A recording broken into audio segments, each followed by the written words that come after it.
Bonsoir à tous, j'espère que vous allez super bien en ce mardi soir.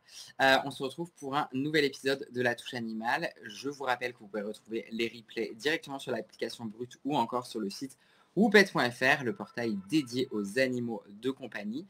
Et alors, ce soir, j'ai le bonheur de recevoir Johan Sévère, qui est le président fondateur de l'association Gamelle Plaine.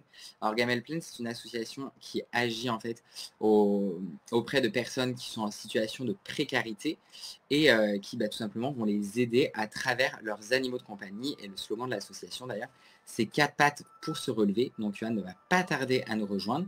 Comme d'habitude, si vous avez des questions, vous pouvez les mettre en commentaire. C'est la petite bulle en bas à gauche. On y répondra tout au long de l'émission. Et si vous voulez carrément venir en caméra pour échanger avec nous, voilà, pour tout simplement poser des questions ou pas. Ah, Johan, salut. Et ben alors, tu as juste à appuyer sur la petite main en bas à droite et tu vas pouvoir me rejoindre directement du coup sur le show. Normalement, je vais recevoir ton acceptation et tout le monde du coup peut le faire. Si vous voulez participer avec nous en vidéo, vous pouvez appuyer sur la petite main en bas à droite. Si vous voulez juste commenter, c'est la petite bulle en bas à gauche. C'est bon, Johan, je te vois. Alors, hello, hello, salut. Salut Johan, ça va bien? Bah, ça va et toi, Johan? Alors, il y a encore un écho. Attends, je vais voir si en mettant les écouteurs, ça va mieux.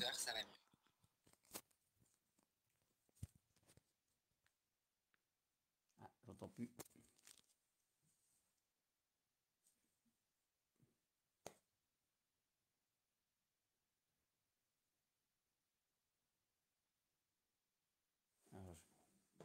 Non, toujours pas.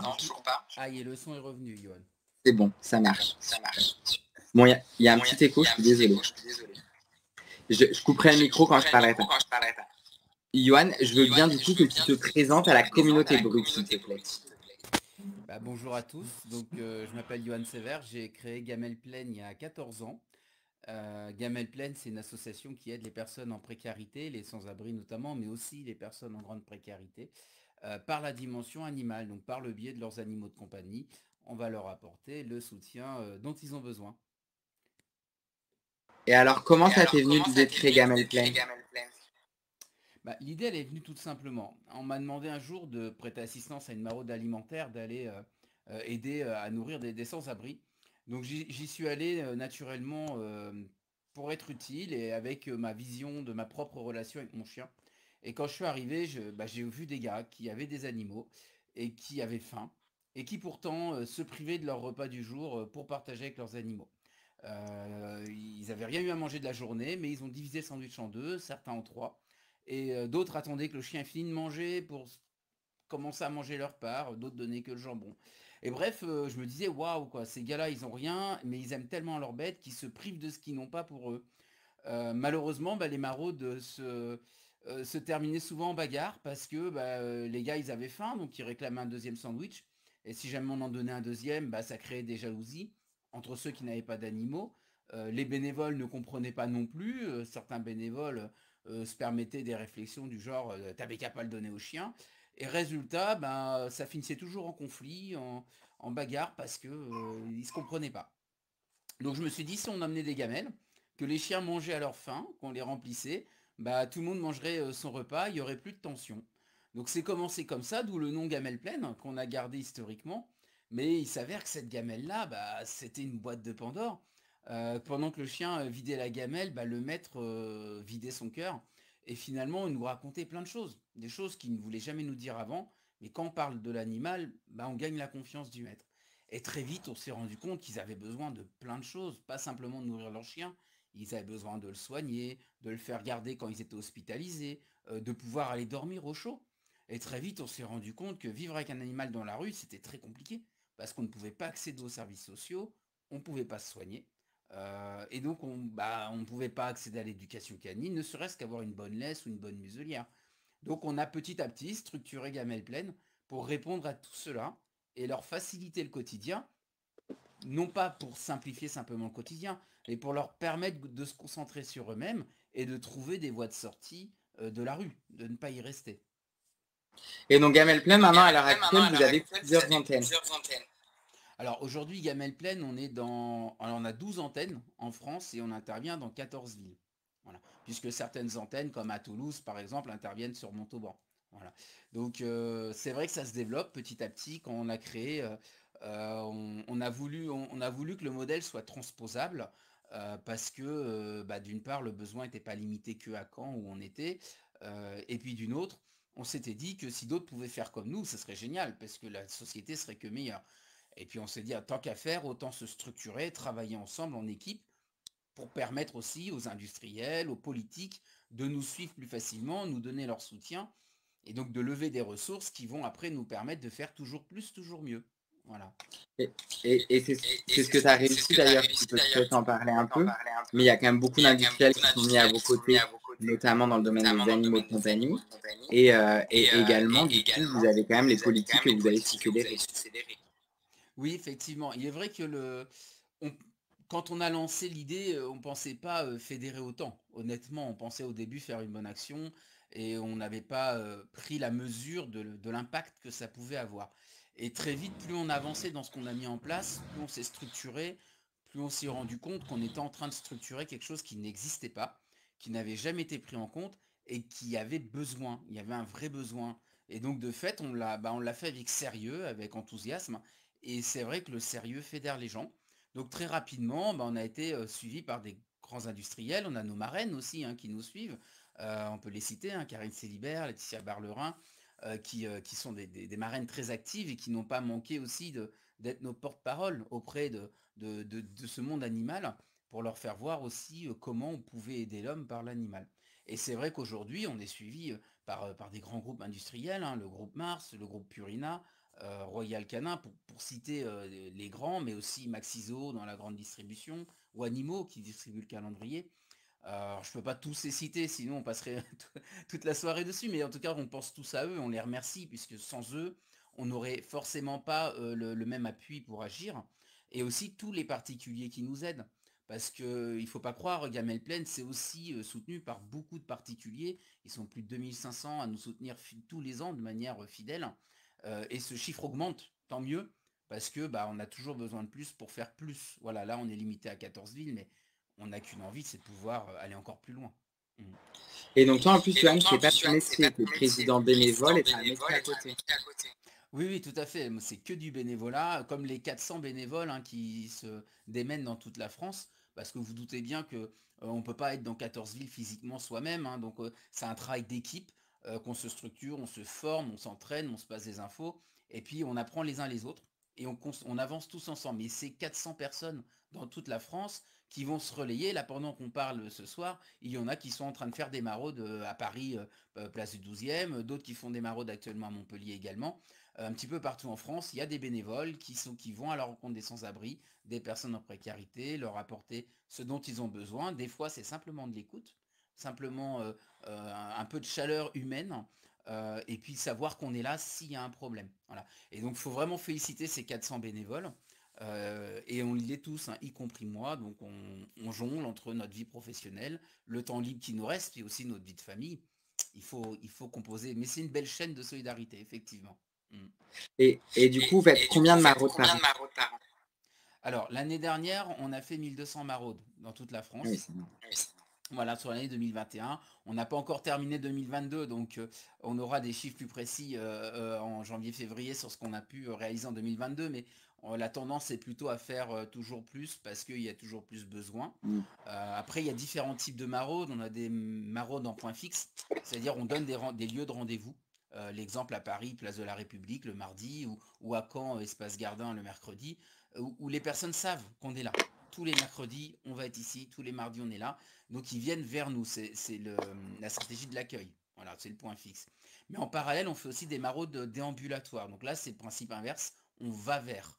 Parce qu'il y a des gens qui n'osent pas venir, d'autres qui ne savent pas qu'on est là aussi, d'autres qui ne veulent pas quitter aussi leur petit bout de trottoir. Faut comprendre que quand on vit dans la rue, bah, on travaille toute sa vie avec soi, toutes ses affaires, et ceux qui arrivent à avoir un petit bout de trottoir avec un matelas, etc., bah, ils veulent pas trop le quitter pour pas quand ils reviennent, les services de l'hygiène par exemple aient tout mis à la benne ou un petit malin a mis le feu.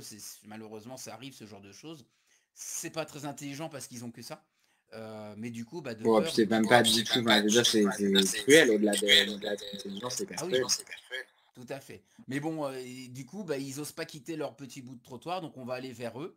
Et on a une maraude qu'on appelle, nous, extra mobile pour ceux qui sont les plus isolés, donc qui ne peuvent pas traverser toute la ville pour venir nous voir, ou alors ceux qui sont dans les structures, puisqu'on en parlera peut-être un peu tout à l'heure, mais notre travail a évolué en 15 ans. Aujourd'hui, beaucoup de structures accueillent enfin les sans-abri avec leurs animaux, mais il faut savoir qu'ils doivent être arrivés à 18h, 18h30 dans la structure. Donc le soir, quand les bénévoles sont disponibles, ils sont déjà dans les structures. Donc du coup, on va aller les voir dans les structures parce qu'ils ont quand même besoin pour leurs animaux, des fois simplement de quelques friandises et croquettes, mais aussi des fois de parler de leur chien, de la santé de l'animal et prendre un rendez-vous vétérinaire. Donc aller vers eux, même quand ils sont accueillis, c'est important, puisque être accueilli ne veut pas dire sortir de la rue. Ça veut juste dire on dort au chaud ce soir. Voilà. Donc il ne faut pas les oublier pour aller les voir. Mm. Donc nos différents types de maraudes. Mm. Bon, alors là, il y a déjà effectivement plein de monde qui te félicite et c'est normal puisque évidemment c'est un super travail, une super idée qu'a Johan. Et est-ce que tu as une aide justement des pouvoirs publics? Alors, Gamelle Plaine, dans nos valeurs, on est indépendant et on a depuis 14 ans toujours cherché à être indépendant. Pour la simple bonne raison qu'on ne veut pas que l'État nous dicte ce qu'on doit faire ou nous influence dans nos choix au prétexte qu'il finance 50 ou 60% de notre action.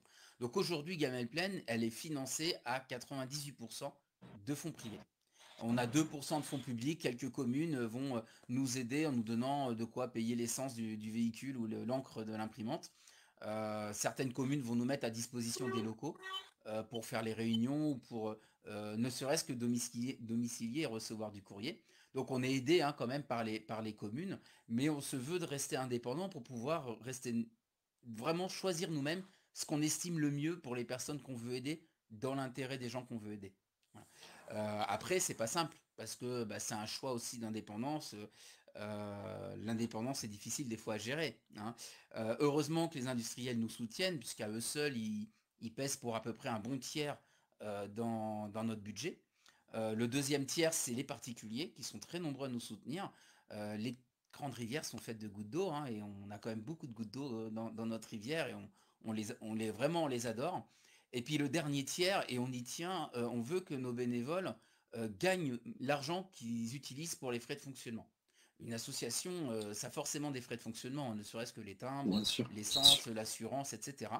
Mais nous, on part du principe que quand quelqu'un nous fait un don, 100% de ce don doit être utilisé pour les personnes pour lesquelles on nous a fait un don. Ça veut dire que tout le reste, il faut qu'on gagne notre argent. On doit mériter, quand on veut s'acheter un véhicule, il faut qu'on lève l'argent pour avoir ce véhicule.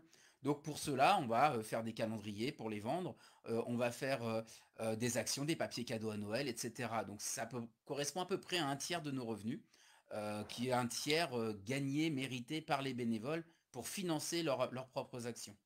Voilà. Et donc du coup, justement, on parlait des industriels et de l'alimentation. On va dire, la première chose dont vous avez besoin, c'est l'alimentation pour chien, chat, etc. Alors, c'est notre porte d'entrée. L'alimentation, la gamelle, c'est pour ça d'ailleurs qu'on a gardé notre nom historique, parce que ça reste la porte d'entrée.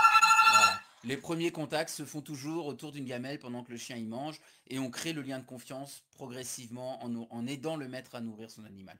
C'est important, on l'aide à nourrir, mais on ne le nourrit pas. C'est le maître qui nourrit son animal. Oui, On est l'animal. dans une notion de responsabilisation des maîtres. Donc en aucun cas on va se substituer à lui, parce qu'il y a aussi un enjeu de dignité. On n'est pas là pour lui dire t'es pas capable de t'occuper de ton animal, on va le nourrir à ta place. Pas du tout. C'est on va t'aider toi à jouer ton rôle de maître. Donc la gamelle, quand on est en maraude, nous on la donne pas. C'est le maître qui va la donner. Voilà. Mais ça reste notre porte d'entrée, donc effectivement, on a toujours besoin de croquettes, de gamelles aussi pour les remplir, hein, des gamelles vides. Le deuxième besoin très important qu'on a, c'est la sellerie.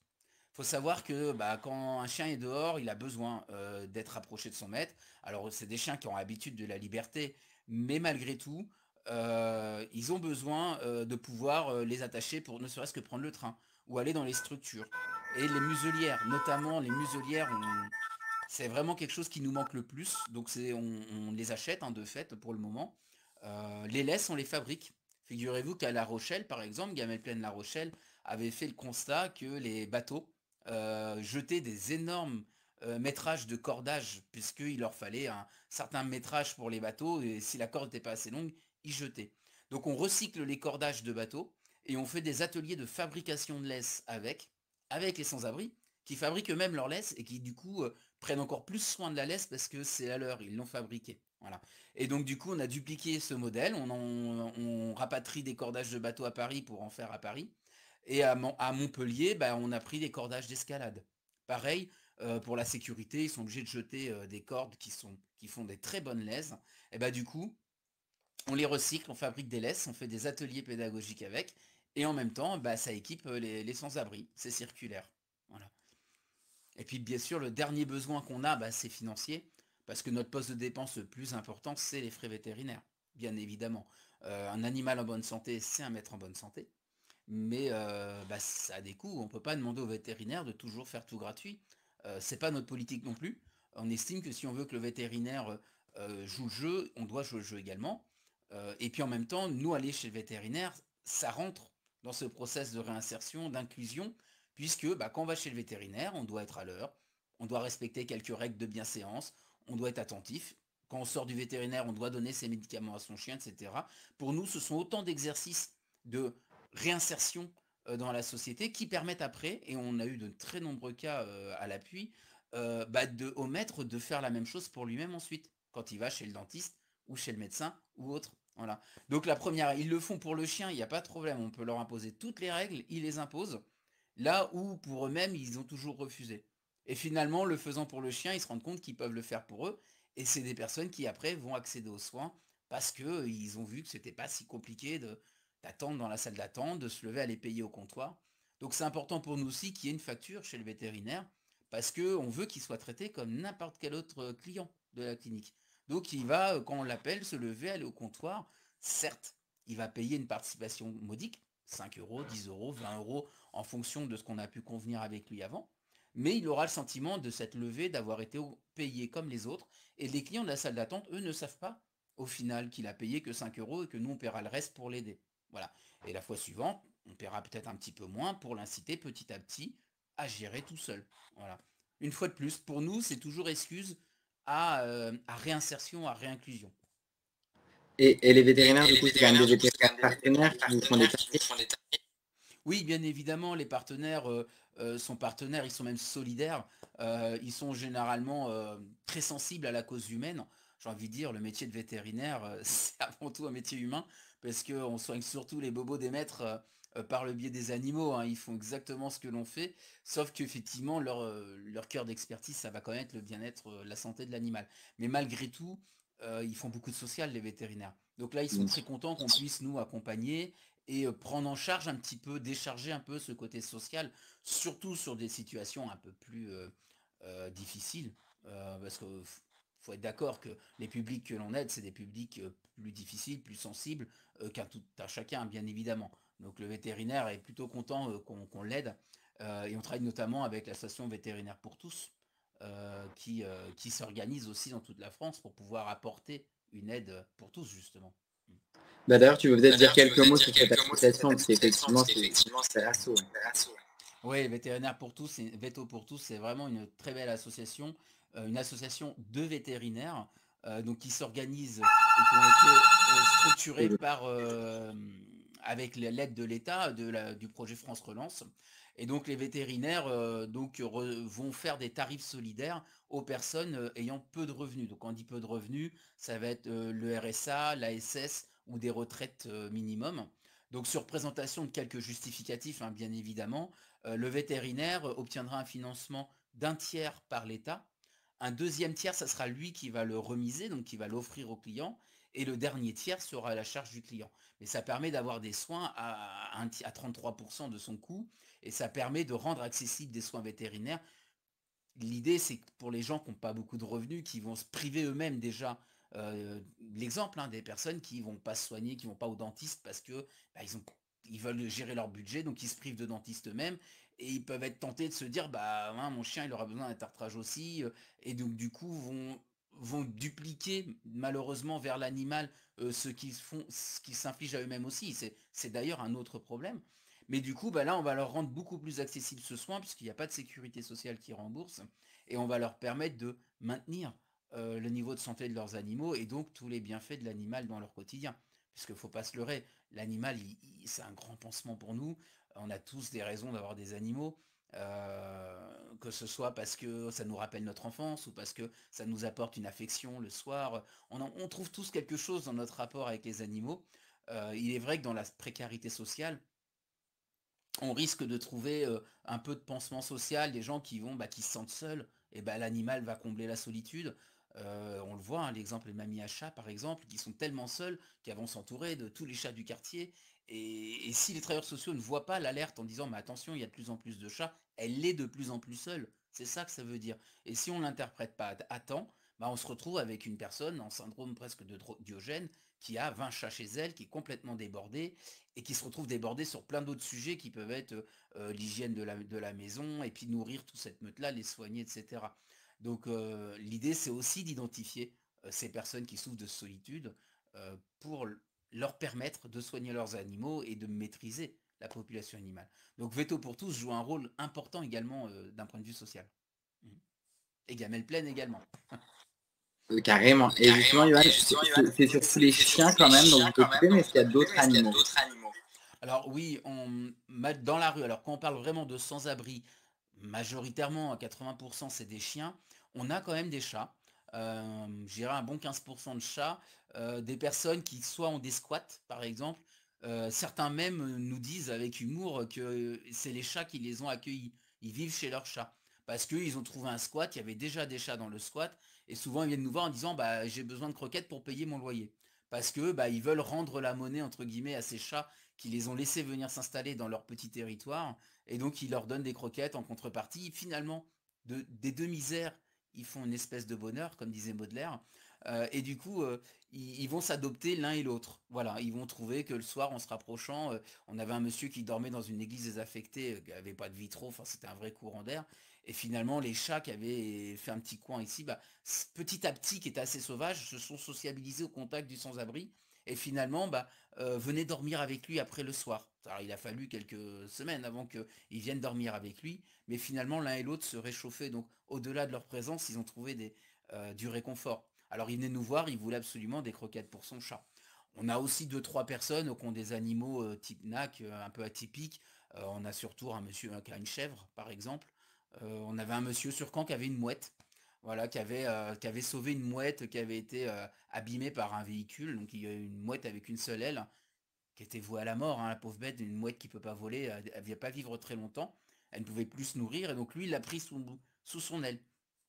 Une sorte d'appel au secours aussi, de montrer que, ok, t'es comme moi, la société nous a un petit peu abandonnés, laissés sur le bord de la route, mais moi je vais pas te laisser et je vais montrer aux autres qu'on peut te sauver. Et finalement, il a tenu sa mouette et la mouette lui a survécu malheureusement. Donc il a fallu pour nous derrière prendre le relais pour cette mouette, ce qui a été un challenge. Parce que trouver du poisson pour la mouette, c'est plus simple de trouver les croquettes, on va dire.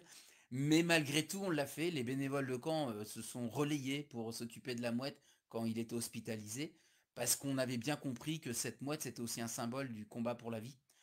Il avait un cancer, et je pense qu'il avait besoin aussi de cette mouette pour se motiver à se battre, en se disant, si elle, elle se bat avec une aile, moi aussi je vais me battre. Malheureusement, il n'a pas gagné son combat, mais la mouette, elle lui a survécu, et elle a eu des années en plus grâce à lui. Donc on a continué ce symbole pour lui. Voilà, on a aussi des gens qui ont des souris, des rats, alors là c'est un peu plus facile à garder dans son col, dans sa manche, des furets également. Voilà, on a quelques animaux atypiques, on a eu récemment un serpent sur une maraude. Là c'est plus compliqué pour nous parce que la relation homme-animal avec un serpent est quand même plus difficile à mesurer. Cela dit, pour lui, ce serpent a un symbole, donc on essaie d'entendre qu'est-ce que ça représente pour lui, en quoi ça lui tient à cœur de montrer qu'il est capable de s'occuper de son vivarium. Et donc on va l'aider à trouver de quoi équiper un peu son vivarium, de quoi... alors on a du mal à trouver les souris pour lui, on l'oblige à trouver par lui-même certaines denrées pour son serpent. Mais voilà, ça fait partie des animaux qui existent et on en a aussi dans la précarité, même si le chien reste notre animal dominant. Ouais. Et Johan t'en parlait, et quand on te suit sur les réseaux sociaux, on le voit.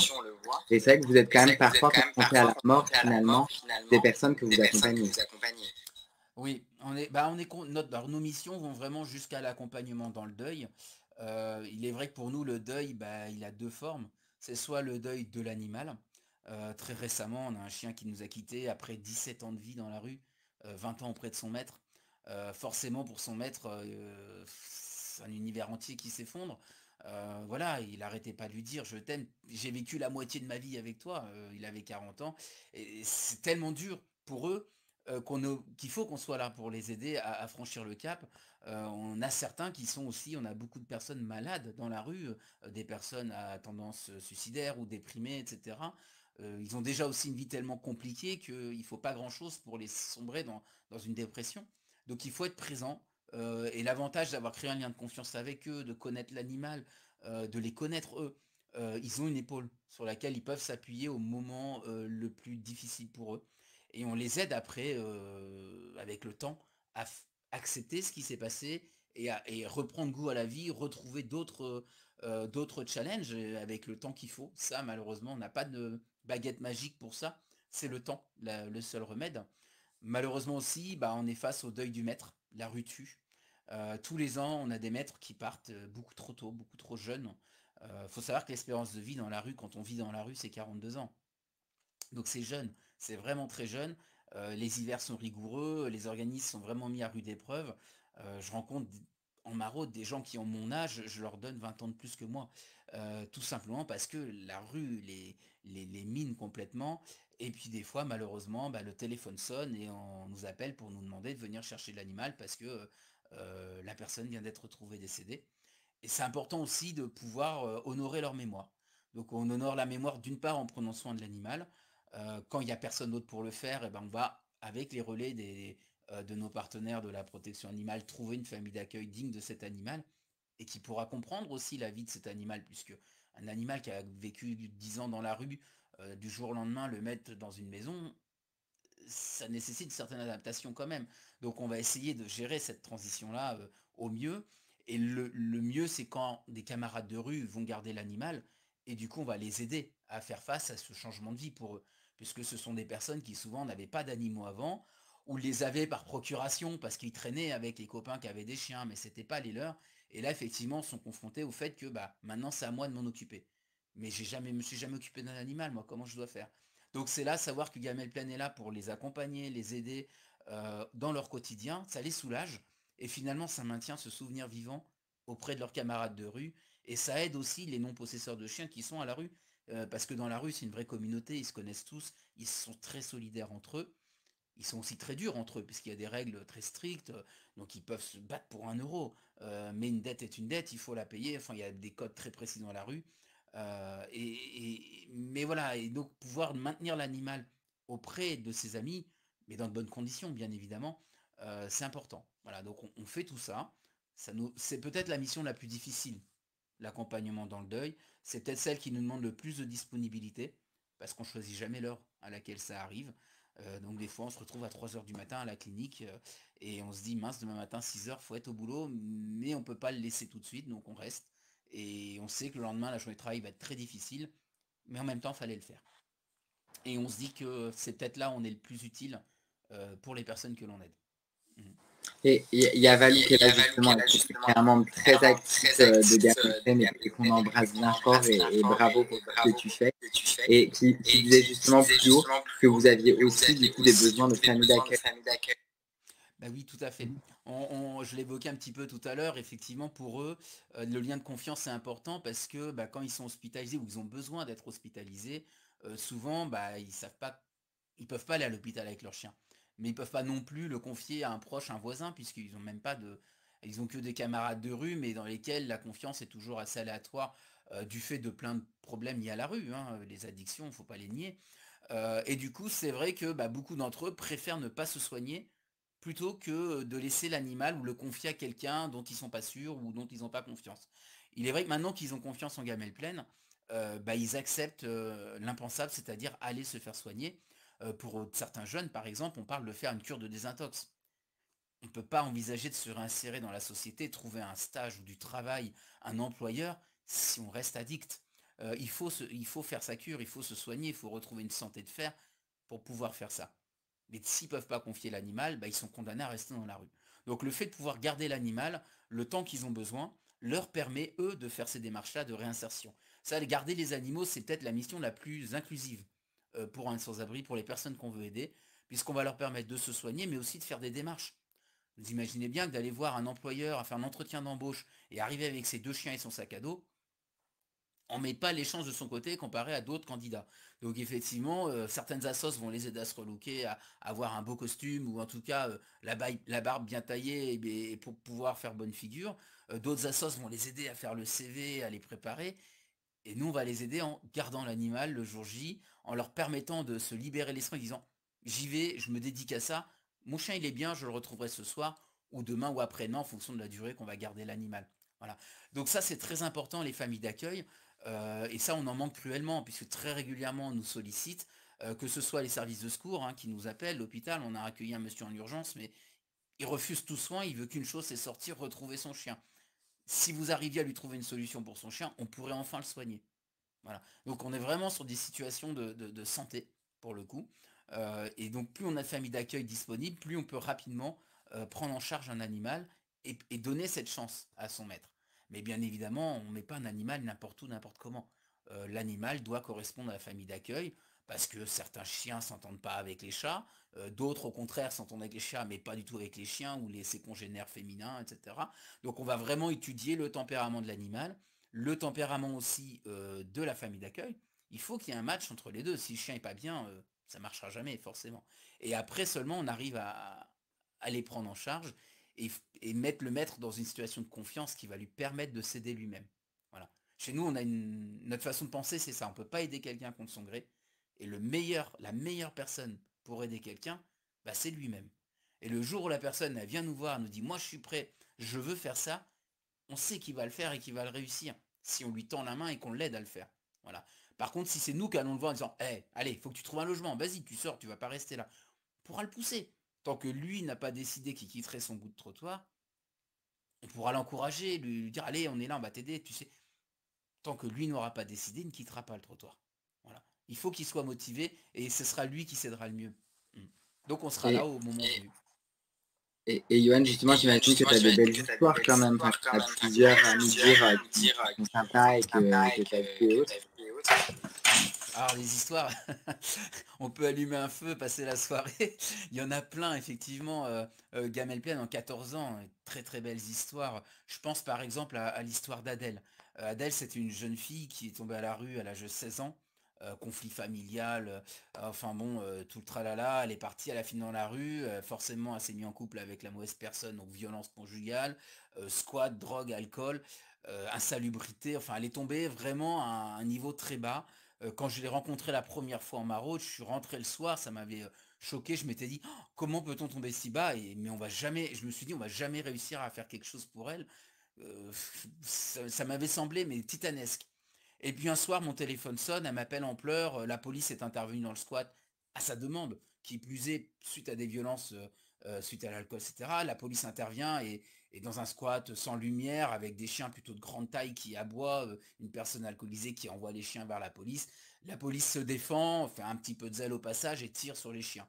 Et deux de ces chiens sont blessés, dont Apache ils ont tiré 4 fois dessus, il a eu 2 balles, dont une qui est rentrée dans la tête, vous voyez, derrière l'oreille, dans la mâchoire, et la deuxième qui avait traversé la patte.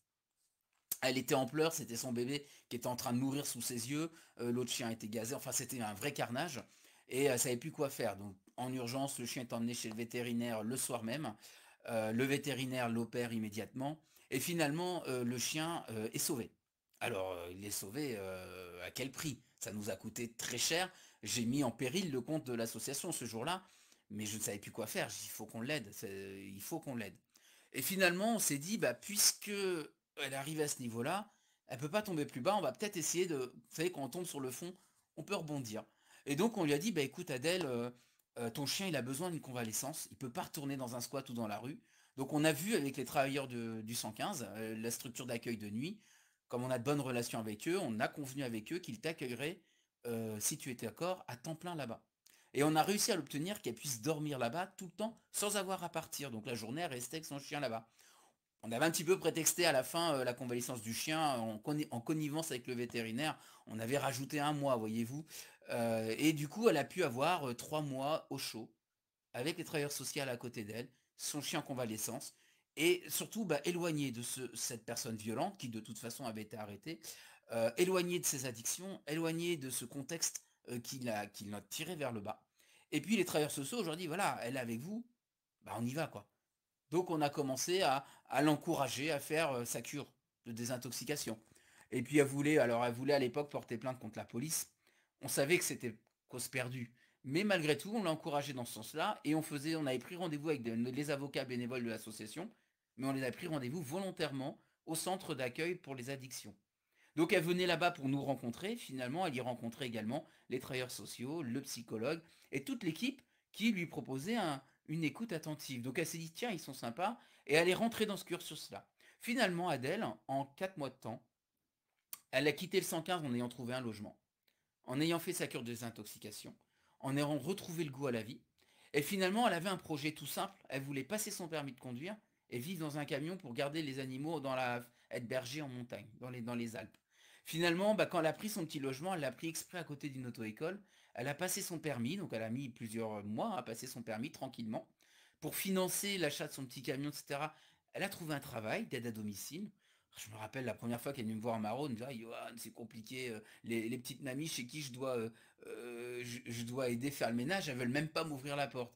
J'ai dit écoute, viens, on va aller voir telle association, on va te relooker un tout petit peu, sans changer ton identité, mais te redonner un côté un petit peu plus moderne et plus sympathique. Et finalement, ce petit relooking dans le respect de son identité, c'était très important, lui a donné aussi une nouvelle féminité, une nouvelle estime d'elle-même. Et finalement, son travail, ça se passait mieux. Et aujourd'hui, voilà, quelques années plus tard, elle vit dans les Alpes. Elle a son camion, elle a ses chiens qui se portent très bien. Et elle est heureuse puisqu'elle a enfin réalisé son rêve d'être bergère dans la montagne. Voilà. Une très Putain, mais belle histoire finalement de quelqu'un. c'est génial ça. Voilà. Et pourtant, j'en ai vu du monde, hein, et rarement je me suis dit, on n'arrivera jamais à rien. Et je sais pas pourquoi j'ai été défaitiste ce jour-là, puisqu'au final, c'est peut-être la plus belle histoire, la plus belle réussite qu'on a eue. Voilà. Mais on en a plein. Je peux vous raconter sur un vieux monsieur, enfin un vieux monsieur, il avait 64 ans, il n'avait pas encore sa retraite, et du coup, il vivait au 115 dans un hôtel de fortune. Vous voyez, c'est les marchands de sommeil. Malheureusement, incendie nocturne, donc tout le monde est évacué, les pompiers interviennent, mais le chien reste bloqué dans la chambre et il reste bloqué 2 heures dans l'incendie. Finalement, ils arrivent à sortir le chien, les pompiers de l'incendie, et ils relogent tout le monde au 115, avec le chien, mais dans un état pitoyable. Pareil, c'était au tout début de Gamelle Plaine, et on nous appelle au secours parce que le chien est dans un état, mais vraiment, on ne savait plus quoi faire. Donc le chien avait 14 ans et demi, donc très vieux chien. Et nous, on était jeune association, on n'avait pas non plus une grosse finance. Donc on consulte le vétérinaire qui nous dit, bon, il y a peut-être un peu d'espoir sans garantie, mais il y en a pour au moins 2 000 € et on n'est vraiment pas sûr de réussir. Donc se pose à nous un dilemme de se dire, est-ce qu'il faut tout payer pour le coup et risquer malheureusement de perdre quand même l'animal, ou est-ce qu'il faut accompagner le maître dans un processus de deuil et d'aider à ce que le chien parte dignement. Voilà. Donc c'était un vrai choix cornélien pour nous, pour le maître. Donc on a pris 24 heures pour la réflexion. Et finalement, le lendemain matin, on décide d'y aller. J'appelle le vétérinaire, je dis on arrive, j'appelle le 115, je dis dites au monsieur de se préparer, j'arrive dans 10 minutes, on va chez le vétérinaire tout de suite. On emmène le chien chez le vétérinaire, on le soigne, finalement ce chien a gagné 9 mois de vie supplémentaires.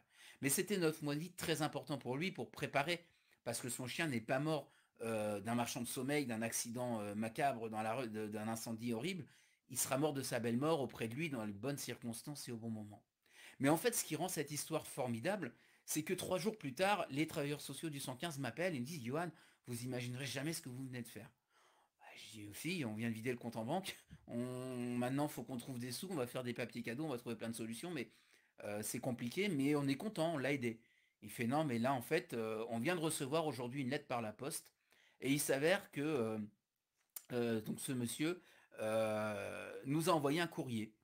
Et en réalité, ce monsieur-là était tellement désespéré qu'il avait prévu le matin où je l'ai appelé en fait pour venir le chercher. il avait déjà préparé son geste. Il avait prévu d'abréger les souffrances de son chien parce qu'il ne supportait plus de voir souffrir. Et il avait prévu d'abréger ses propres souffrances derrière parce qu'il ne supportait pas l'idée d'abréger lui-même les souffrances de son chien.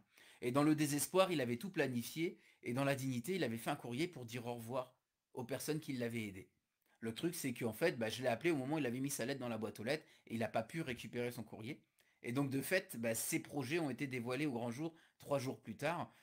Et bien évidemment, ces projets n'ont jamais été mis à l'œuvre. Et aujourd'hui, ce monsieur est bénévole à Gamelle Plaine et il nous aide. Il accueille des animaux en famille d'accueil pour aider à son tour les personnes qui ont pu l'aider à l'époque. Voilà, donc vous voyez, la boucle est bouclée. Et il est toujours très content. Et maintenant, il a touché sa retraite, il a retrouvé un logement, et il a retrouvé une fin de vie digne dans son petite maison, voilà, avec sa télé, etc. Enfin, un petit vieux peinard. Voilà. Justement, c'était une de mes questions. Il y a beaucoup, j'imagine, de personnes que vous avez aidées qui, quand ils s'en sortent, intègrent Gamelle Plaine pour aider les autres.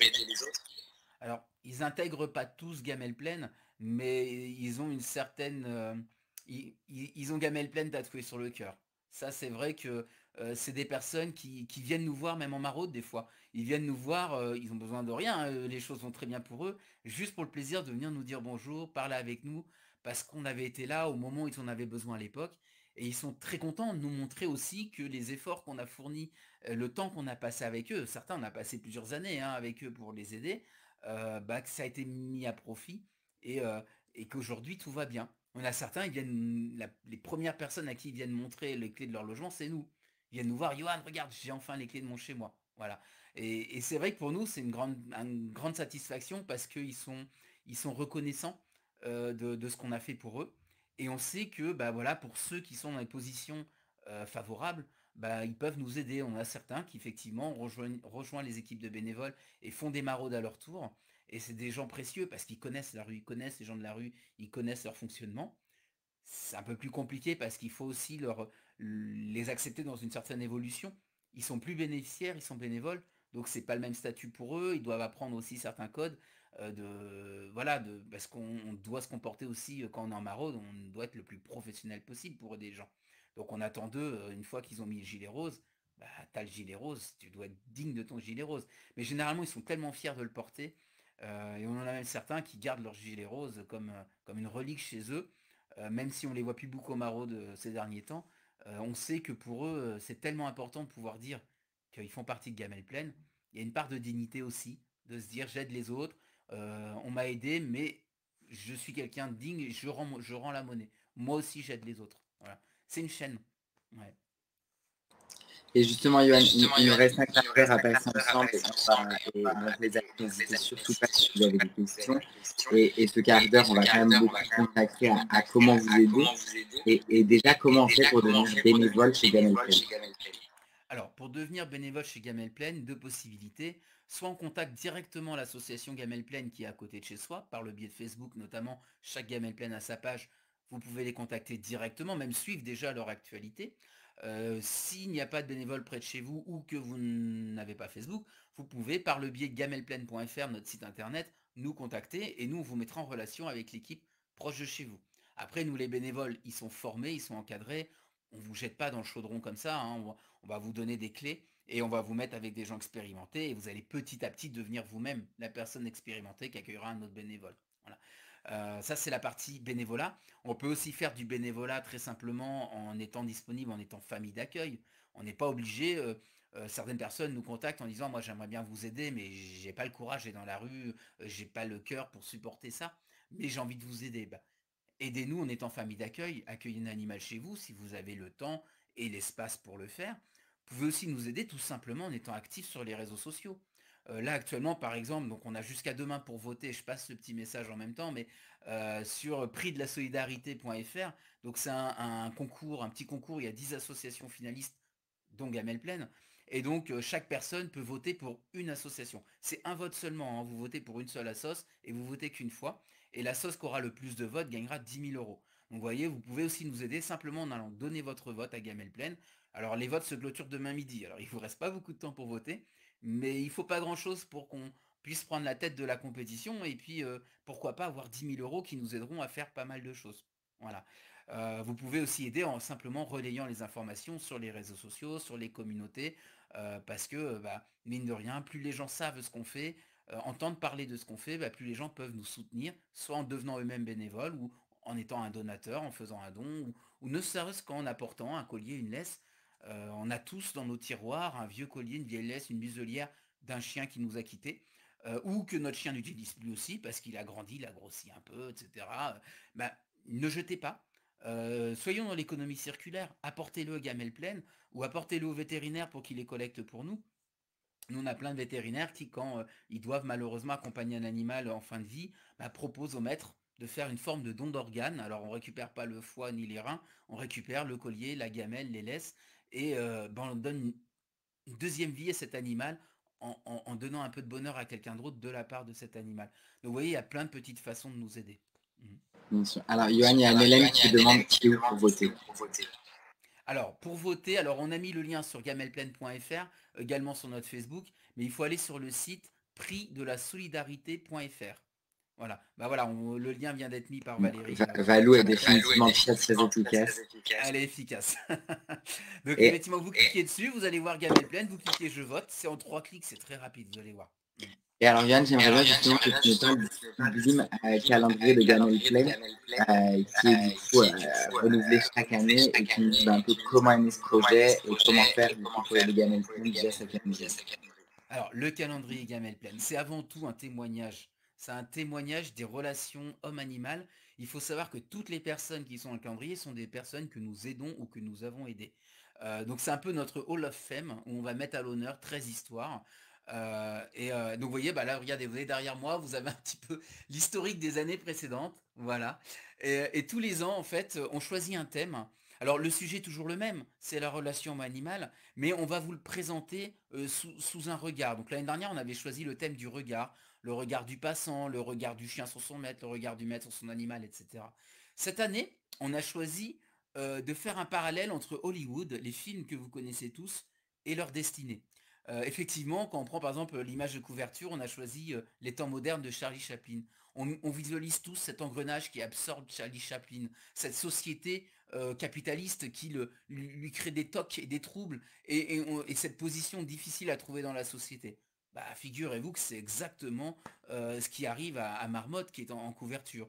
Donc on va vous parler de comment Marmotte et sa chienne rebelle vivent cette société des temps modernes. Voilà, où vous retrouverez forcément une image un peu du film. On n'est pas là pour vous refaire le film, on est là pour vous raconter que finalement ce que disent les films, c'est ce qu'on vit tous au quotidien. Voilà. Alors vous retrouverez les animaux fantastiques, vous retrouverez La vie est belle de Roberto Benigni.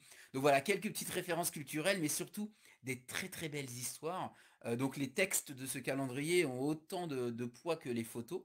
Et ces photos-là sont faites par 2 photographes professionnels, donc Jackie Lecanu et Nathalie et Sylvie Trajan. Voilà, excusez-moi, j'ai un petit trou. Donc deux photographes qui nous ont rejoints au départ dans les marais de Gamelle Plaine pour travailler cette mission de dignité. Au tout départ, nous, quand on a fait ces photos-là, tout début du projet, c'était d'abord pour leur montrer à eux qu'ils sont beaux. Rendre beau ce que les gens ne veulent pas voir, ce que eux-mêmes ne voulaient pas voir, pour les remettre en confiance.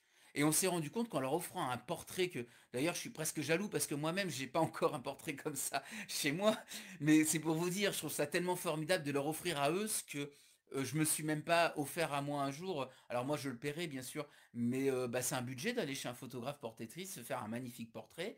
On n'a pas tous cette chance-là, certains le peuvent, d'autres pas. Mais malgré tout, nous on leur offre ça, et ils sont très fiers de l'avoir. Et finalement, on s'est rendu compte que ces photos étaient magnifiques et que c'était presque dommage de ne pas les partager avec vous et de ne pas vous donner à profiter de cette beauté et de cette complicité. Voilà. Donc de fait, on a mis ça en calendrier. Voilà. Pour que vous puissiez profiter au fil des mois. Et maintenant, tous les ans, on vous raconte d'autres histoires. Voilà.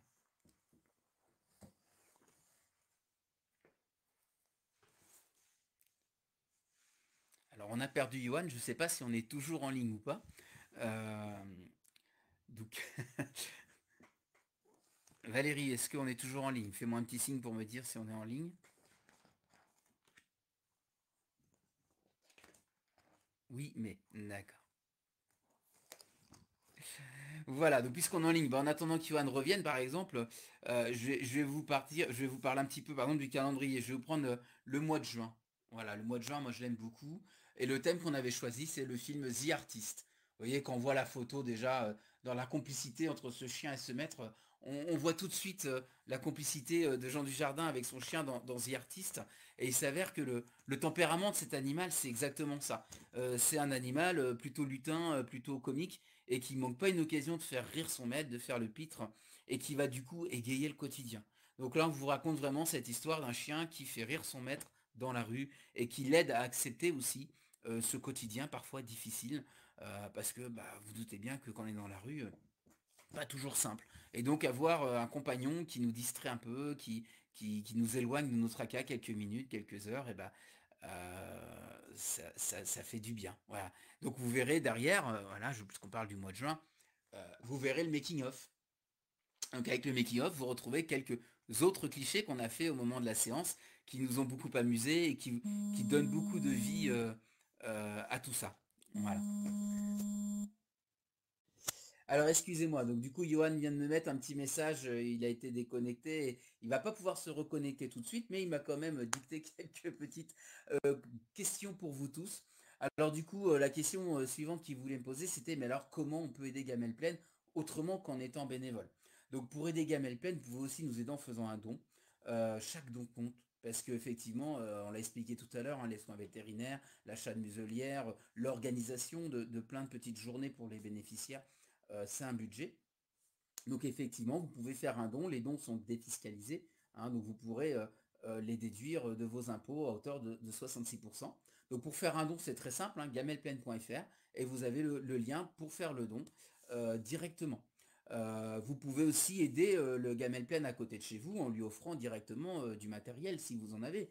Bien évidemment, hein, il y a toutes les façons de nous aider sont importantes.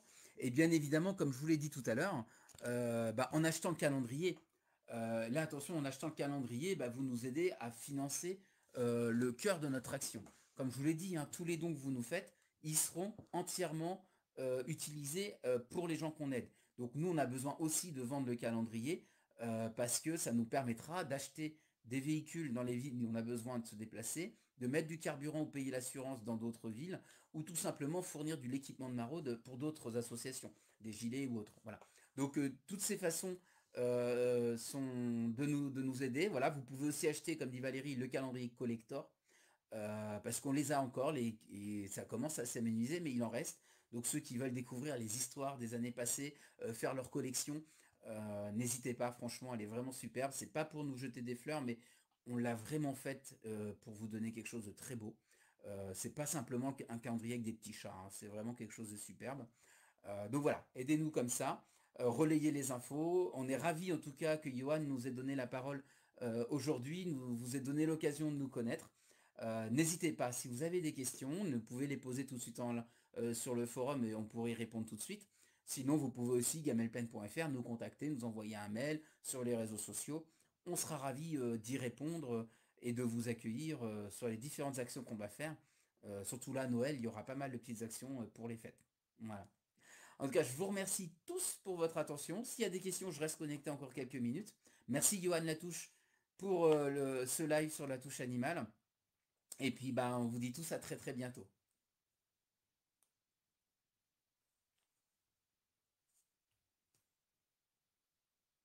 Écoutez, s'il n'y a pas de questions, encore un grand merci à Johan. Et puis, merci à vous tous pour votre soutien et pour les gens que l'on aide.